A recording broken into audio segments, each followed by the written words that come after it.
America మాజీ అధ్యక్షుడు Joe Biden తన చివరి రోజుల్లో అనేక మంది నేరస్తులకు క్షమాభిక్ష ప్రసాదించారు. తొలిసారి 1500 మందికి శిక్ష తగ్గించిన ఆయన మరణ శిక్ష పడ్డ 37 మందికి పేరోల్కు అవకాశం లేని జీవిత ఖైదుగా మార్చారు.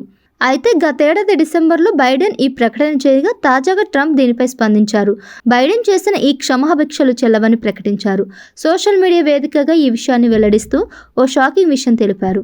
అమెరికా మాజీ అధ్యక్షుడు జో బైడెన్ పదవి ముగుస్తుండగా షాకింగ్ నిర్ణయాలు తీసుకున్నారు. ముఖ్యంగా వందలాది మంది నేరస్తులకు ఆయన క్షమాభిక్ష ప్రకటించారు. అయితే వాటిని ఇప్పుడు రద్దు చేస్తున్నట్లు అమెరికా ప్రస్తుత అధ్యక్షుడు డొనాల్డ్ ట్రంప్ తెలిపారు. బైడెన్ అధికారంలో ఉన్న చివరి రోజుల్లో చేసిన క్షమాభిక్షలు చెల్లవని తెలిపారు. సోషల్ మీడియా వేదికగా ఈ విషయాన్ని వెల్లడించిన ట్రంప్ అందుకు గల కారణాలను కూడా తెలిపారు. మరి పూర్తి వివరాలు ఏంటో తెలిస్తే మీరు కూడా షాక్ అవుతారు.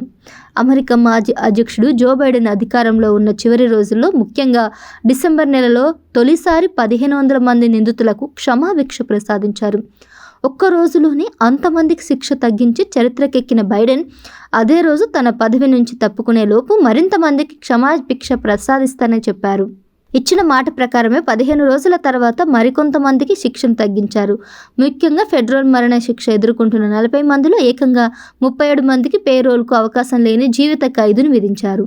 ఇదంతా జరిగిన 3 నెలల తర్వాత అమెరికా ప్రస్తుత అధ్యక్షుడు డొనాల్డ్ ట్రంప్ దీనిపై స్పందించారు. ముఖ్యంగా బైడెన్ చేసిన ఈ క్షమాభిక్షలు చెల్లవంటూ ప్రకటించారు. ట్రూత్ వేదికగా ఇందుకు సంబంధించిన పోస్ట్ పెట్టారు. అందులో బైడెన్ నిద్రమత్తులో రాజకీయ దుండగులకు కూడా క్షమాభిక్షలు ప్రసాదించారని చెప్పుకొచ్చారు. అయితే అవి చెల్లవని, శూన్యమని, ఎలాంటి ప్రభావం చూపవని తానిప్పుడు ప్రకటించినట్లుగా ఆయన వెల్లడించారు. ఎందుకంటే అవన్నీ ఆటోపెంతు చేసినవని చెప్పారు. ఒక విధంగా చెప్పాలంటే బైడెన్ వాటిపై సంతకాలు చేయలేదని, అసలు ఆయనకు ఈ విషయం కూడా తెలియదంటూ ట్రంప్ వెల్లడించారు.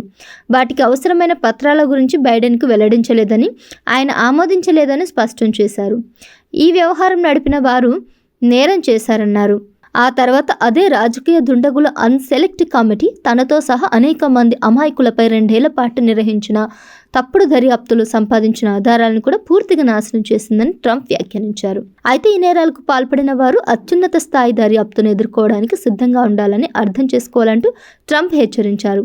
ఈ పోస్ట్ చూసిన ప్రతి ఒక్కరూ షాక్ అవుతున్నారు. ముఖ్యంగా బైడెన్ చేసిన క్షమాభిక్షలు చెల్లవని తెలుసుకొని నేరస్తులతో పాటు వాళ్ళ కుటుంబ సభ్యులు ఆందోళన వ్యక్తం చేస్తున్నారు.